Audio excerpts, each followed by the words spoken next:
So, nagbawas yung ating battery dito.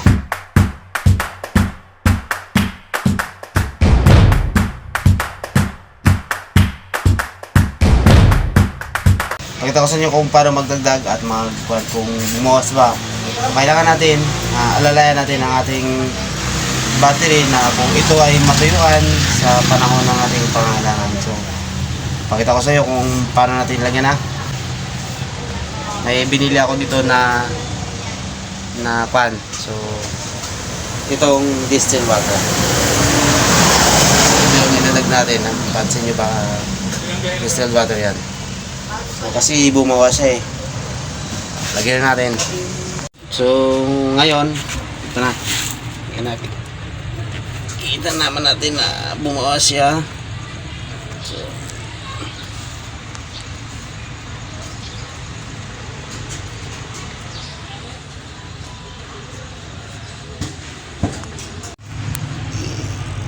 gusto na kita.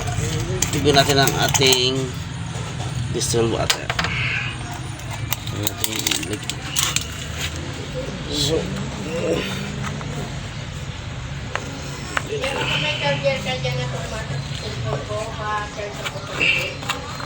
tingnan ang ating battery kasi nagbawas eh.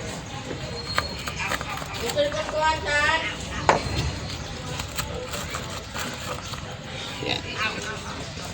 So, palang pansin nyo na nagbawas na. Oh. So, alugin natin. Hindi pa naman talaga siya po. So, dapat magsakto sa dyan sa may guhit na yan para malagyan natin ng laman. So, ito siya yung isa ay puno. Yan, ganyan sana. Yan. Tama. Nagbawas diba? Nagbawas yung isa. Ito sumabot. So, yan. Kulang talaga siya. Magsakto siya eh. So, ating bubusan siya ng distilled water para magsakto.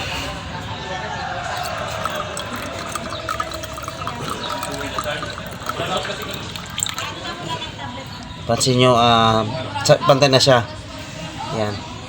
Ito pang isa.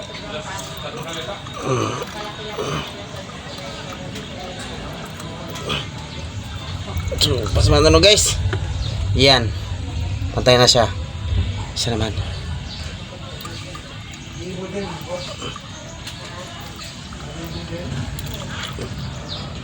Okay.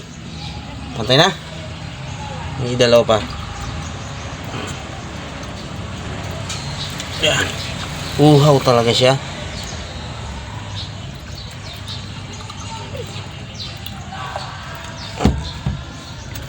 So, yan na. Dapat maglapat siya ng ganun to konti. Yan. Okay. So, ibalik na natin ang ating lalagyan.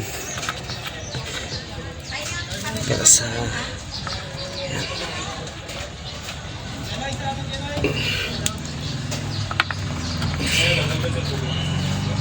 Okay.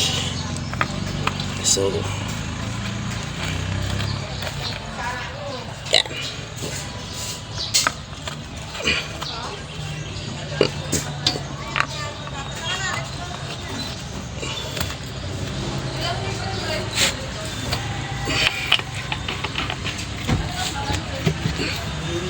So, nagbawas sa kanya kalahati. Kalahati na bawas.